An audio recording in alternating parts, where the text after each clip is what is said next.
Comscore नुसार आता isakal.com आहे देशातील नंबर 1 ची मराठी न्यूज वेबसाईट। प्रत्येक अपडेटसाठी isakal.com ला नक्की भेट द्या।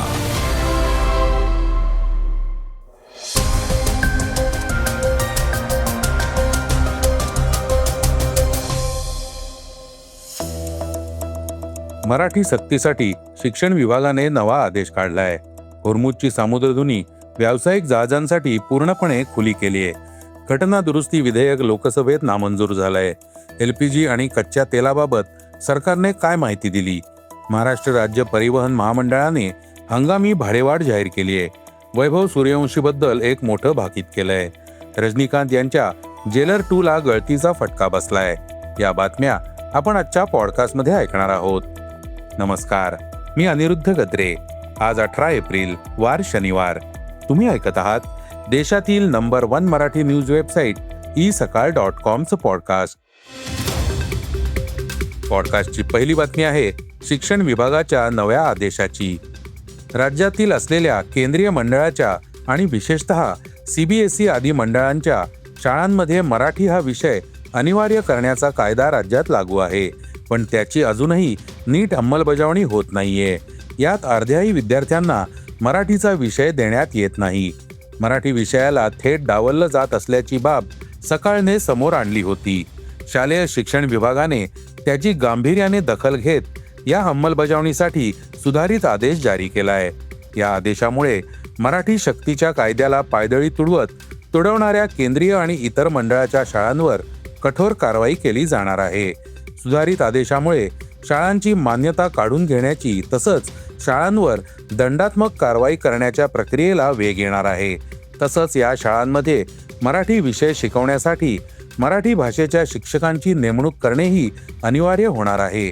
मराठीची अंमलबजावणी न करणाऱ्या शाळांविरोधात तक्रारींसाठी सर्व विभागीय शिक्षण उपसंचालक यांना सक्षम प्राधिकारी म्हणून घोषित करण्यात आलंय। पॉडकास्टची दुसरी बातमी आहे होर्मुझच्या सामुद्रधुनीची। पश्चिम आशियातील संघर्षामध्ये इराणने आज एक पाऊल मागे घेत शस्त्रसंधीच्या काळामध्ये होर्मुझची सामुद्रधुनी व्यावसायिक जहाजांसाठी पूर्णपणे खुली करण्याची घोषणा केली आहे। इराणचे परराष्ट्र मंत्री अब्बास अरागची यांनी X या सोशल मीडिया प्लॅटफॉर्मवरून ही महत्त्वपूर्ण घोषणा केली। इराणच्या बंदरे आणि सागरी संघटनेने जाहीर केलेल्या आणि सर्व संघटनांनी मान्य केलेल्या मार्गावरून ही वाहतूक सुरू राहील, असं अरागची यांनी स्पष्ट केलं। अमेरिकेचे अध्यक्ष डोनाल्ड ट्रम्प यांनीही या वृत्ताला दुजोरा दिलाय। इराणने होर्मुझची सामुद्रधुनी पूर्णपणे खुली केल्याचं जाहीर केलंय, त्याबद्दल त्यांचे आभार, असं ट्रम्प यांनी समाज माध्यमांवर नोंदवलेल्या प्रतिक्रियेत म्हटलंय। ट्रम्प यांनी लेबनॉन आणि इस्रायलमध्ये 10 दिवसांच्या युद्धविरामाची घोषणा केली होती। तसंच दोन्ही देशांच्या नेत्यांमध्ये ऐतिहासिक भेट घडवून आणण्यासाठी प्रयत्नशील असल्याचंही म्हटलं होतं। पश्चिम आशियातील संघर्षादरम्यान व्यापारी जहाजांना लक्ष्य केलं जाणं अत्यंत खेदजनक असल्याचं भारताने म्हटलंय। पॉडकास्टची तिसरी बातमी आहे महिला आरक्षण विधेयकाची। 131वी संविधान दुरुस्ती विधेयक 2026, सीमांकन विधेयक 2026 आणि महिला आरक्षण कायद्याशी संबंधित केंद्रशासित प्रदेश कायदे दुरुस्ती विधेयक 2026 यांवर सभागृहात चर्चा झाली। 131व्या घटना दुरुस्ती विधेयकावरील चर्चेनंतर विधेयक मतदानासाठी मांडण्यात आलं। लोकसभा अध्यक्ष ओम बिर्ला यांनी सभागृहाला माहिती दिली की दुरुस्तीवर विचार करावा की नाही हा प्रश्न होता। मतदान 298 विरुद्ध 230 असं झालं। संविधानाच्या अनुच्छेद 358 नुसार आवश्यक असलेल्या एकूण सदस्यांच्या किमान 2/3 बहुमताने हा प्रस्ताव मंजूर झाला नाही। हे एक घटनात्मक विधेयक असल्याने ते मंजूर करण्यासाठी 2/3 बहुमताची आवश्यकता होती। सभागृहात 489 खासदार उपस्थित होते, म्हणजेच एकूण 326। त्यामुळे हे विधेयक 28 मतांच्या फरकाने मंजूर होऊ शकलं नाही। मोदी सरकारच्या 11 वर्षांच्या सत्तेच्या काळात सभागृहात विधेयक मंजूर करून घेण्यात अपयशी ठरण्याची ही पहिलीच वेळ आहे। पॉडकास्टची चौथी बातमी आहे LPG आणि कच्च्या तेलाच्या उपलब्धतेची। देशात LPG आणि कच्च्या तेलाच्या उपलब्धतेबाबत कोणतीही कमतरता नसल्याचं सरकारने स्पष्ट केलंय। पेट्रोलियम मंत्रालयाच्या सहसचिव सुजाता शर्मा यांनी सांगितलं की देशात कच्च्या तेलाचा पुरेसा साठा असून देशांतर्गत ग्राहकांना प्राधान्याने एलपीजीचा पुरवठा केला जातोय. सरकारच्या म्हणण्यानुसार देशभरात एलपीजी वितरण पूर्णपणे कार्यरत आहे. कोणत्याही वितरक स्तरावर तुटवड्याचं वृत्त नाही. पॉडकास्टची 5वी बातमी आहे एसटीने प्रवासी भाड्याची. उन्हाळी सुट्ट्या लक्षात घेता एसटीने प्रवासी भाड्यात 10% वाढ लागू केली आहे. या व्यतिरिक्त प्रत्येक तिकिटावर 2 रुपयांचा स्वच्छता अधिभार आकारला जाईल. भाडेवाढ लागू झाल्यानंतर अनेक प्रवाशांनी नाराजी व्यक्त केली आहे. राज्य परिवहन महामंडळाने आधीच भाडेवाढ केली असल्याने या अतिरिक्त हंगामी भाडेवाढीची गरज नव्हती.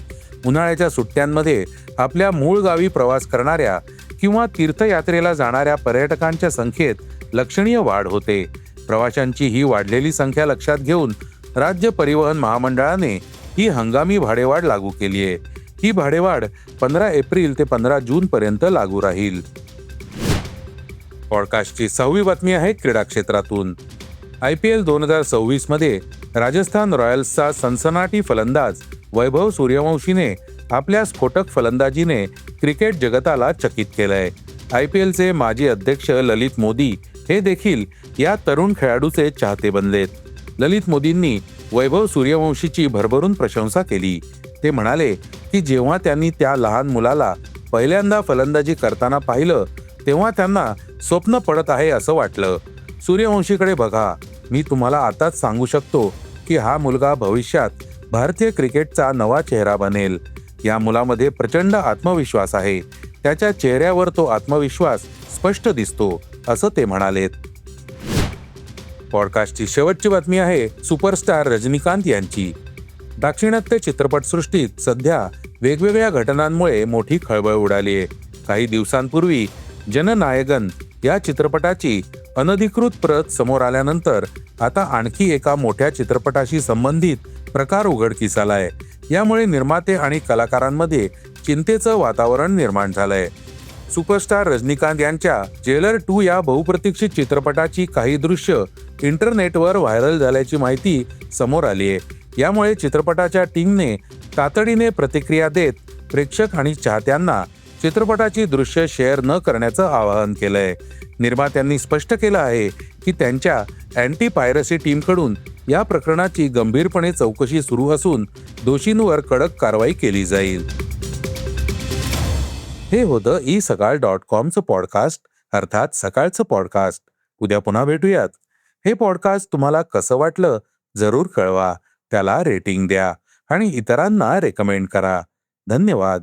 Script and research by Vrushal Karmarkar.